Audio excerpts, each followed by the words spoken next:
तो दोस्तों इस वीडियो में मैं आपको बताऊंगा कि किस तरह से आप Drupal की वेबसाइट में ब्लॉगिंग की फंक्शनैलिटी ऐड कर सकते हैं। तो पिछले वीडियो में आपने देखा था कि ब्लॉग नाम से एक मॉड्यूल हमारे पास है। तो बस सिंपल सा तरीका है, जाइए मॉड्यूल्स पर। यहां पर आपको ब्लॉग नाम से एक मॉड्यूल दिखाई देगा। इस मॉड्यूल को इनेबल कर दीजिए और सेव कॉन्फ़िगरेशंस बटन पर क्लिक कर दीजिए। लिखा आएगा the configuration options have been saved. सिर्फ इस ब्लॉग के सामने चेक लगाने से हमारे Drupal वेबसाइट में ब्लॉग मॉड्यूल इनेबल हो चुका है और ब्लॉगिंग की फंक्शनैलिटी ऐड हो चुकी है। अब हम चलते हैं होम पर। तो ब्लॉग क्या है? ब्लॉग असल में एक तरह का कंटेंट है जिसमें कि लिखा जा सकता है। तो अगर हम ब्लॉग लिखना चाहते हैं, अब देखिए ब्लॉगिंग की फंक्शनैलिटी ऐड हुई, एक ऐसा सिस्टम बन गया जहां पर हम ब्लॉग्स को मेंटेन कर सकते हैं। लेकिन ब्लॉग बनाएंगे कैसे? ब्लॉग बनाने का तरीका बहुत सिंपल है Drupal वेबसाइट में। ऐड कंटेंट पर अब आप क्लिक कीजिए। तो पहले भी जब आप ऐड कंटेंट पर क्लिक करते थे तो आपको सिर्फ आर्टिकल और बेसिक पेज दिखाई देते थे, लेकिन अब देखिए यहां पर ब्लॉग एंट्री नाम से भी एक ऑप्शन आ रहा है। सामने लिखा हुआ है use for multi user blogs, every user gets a personal blog. आप इस कंटेंट का इस्तेमाल मल्टी यूजर ब्लॉग बनाने के लिए कर सकते हैं। हर यूजर को एक अपना पर्सनल ब्लॉग मिल जाएगा। तो फॉर एग्जाम्पल यदि आप 2 या 3 लोग मिलकर ये वेबसाइट मेंटेन कर रहे हैं या ये ब्लॉग मेंटेन कर रहे हैं, तो आप दोनों ही यूजर को ब्लॉग्स मिल जाएंगे, 2 अलग अलग एक ही Drupal वेबसाइट पर। तो फिलहाल तो हमको ब्लॉग बनाना है, सिंपल इस पर क्लिक करते हैं। ब्लॉग एंट्री पर क्लिक किया, ठीक वैसा ही एक पेज आएगा जैसा कि आप अभी तक देखते आए हैं। तो हम अपना पहला ब्लॉग बनाते हैं। ब्लॉग का टाइटल लिखा हमने this is my first blog, ये मैंने टाइटल दिया। बॉडी में भी यही लिख देते हैं। देखिए मैं तो डमी बना रहा हूं, आप एक्चुअल इन्फॉर्मेशन दीजिए जो कि आप देना चाहते हैं अपने रीडर्स को।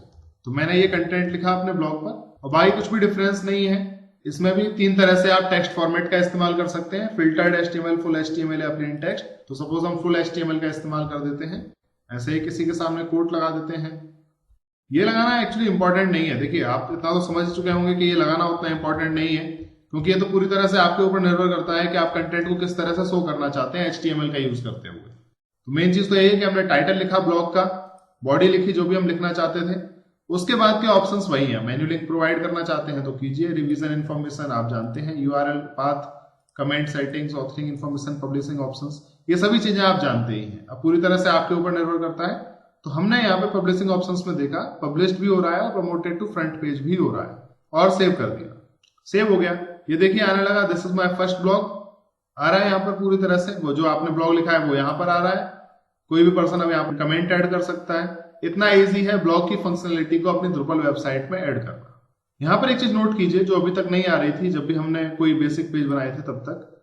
ये जो ब्लॉग है, ये ब्लॉग का टाइटल है और ये ब्लॉग की बॉडी है। लेकिन देखिए यहाँ पर ये भी लिखा आ रहा है कि सबमिटेड बाय पर्सन का नाम। इस समय हमारे यूजर का नाम क्या है? एडमिन। जिसने ये ब्लॉग क्रिएट किया उसका नाम क्या है? एडमिन।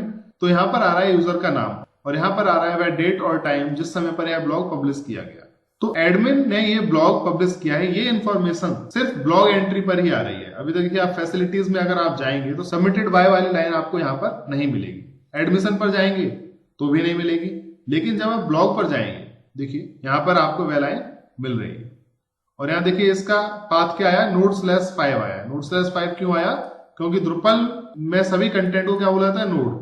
तो node/1 से स्टार्टिंग होता है और एक एक करके इंक्रीमेंट होता रहता है नोड के पाथ में। अब क्योंकि हमने इसको प्रमोटेड टू फ्रंट पेज भी किया था तो हम जाते हैं फ्रंट पेज पर, यानी कि होम पर, और देखेंगे तो फ्रंट पेज में प्रमोटेड होके भी आ गया। ये ऊपर दिखाई दे रहा है। लेकिन अब आप देखेंगे कि अबाउट अस फिर भी ऊपर आ रहा है और ये बाद में आ रहा है। ऐसा क्यों हो रहा है? क्योंकि आपको पता है कि हमने अबाउट अस को क्या किया था? स्टिकी बनाया था। इसलिए ये अबाउट अस हमेशा ही पहले रहेगा और उसके बाद जितने भी कंटेंट आप प्रमोट करेंगे फ्रंट पेज पर वो अबाउट अस के नीचे ही आएंगे। और यहाँ पर टीजर में भी ये इंफॉर्मेशन दिखाई दे रही है। तो अब कोई पर्सन इस ब्लॉग पर जाकर ब्लॉग को तो रीड कर सकता है, लेकिन अगर वो ये देखना चाहता है कि सभी ब्लॉग्स कौन से हैं हमारी वेबसाइट में, तो वो कैसे देख सकता है? ये चीज मुझे पता है इसलिए मैं आपको बता देता हूं। उसको जाना पड़ेगा आपकी वेबसाइट /blog पर। जब वो आपकी वेबसाइट का जो भी नाम है वो /blog पर जाएगा तो सभी ब्लॉग्स की लिस्ट उसको यहाँ पर दिखाई दे जाएगी। इस समय सिर्फ एक ही ब्लॉग है इसलिए एक ब्लॉग दिखाई दे रहा है। तो अब ये जो पाथ है ब्लॉग पाथ, उसको मैं यहाँ पर ऐड करना चाहता हूँ मेन्यू में। मेन्यू में ही एक ऑप्शन हो ब्लॉग का जिस पर क्लिक करके पर्सन इस पेज पर आ जाए। किस तरह कर सकते हैं अब आपको बताने की आवश्यकता ही नहीं होनी चाहिए। स्ट्रक्चर पर जाएंगे, मेन्यूज पर जाएंगे, मेन मेन्यू में ऐड लिंक करेंगे, एक नया लिंक ऐड करते हैं। मेन्यू लिंक टाइटल दिया हमने ब्लॉग, पाथ में लिखा हमने ब्लॉग जो कि पाथ था, और उसके बाद सेव कर देते हैं। एक नया लिंक ऐड हो चुका है ब्लॉग, और इस ब्लॉग को हम कॉन्टैक्ट अस से पहले रखना चाहते हैं और सेव कॉन्फ़िगरेशन पर क्लिक कर दिया। अब यदि आप होम पर जाएंगे तो देखिए अब यहां पर आपको ब्लॉग लिंक भी दिखाई दे रहा है। इस पर क्लिक करेंगे तो आप इस पेज पर पहुंच जाएंगे।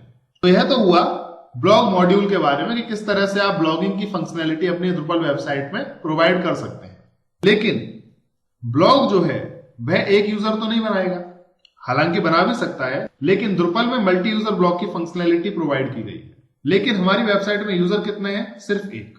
तो अब अगले वीडियो में मैं आपको यूजर मैनेजमेंट के बारे में बताऊंगा। तो मिलता हूं आपसे अपने अगले वीडियो में, तब तक के लिए इजाजत दीजिए। नमस्कार।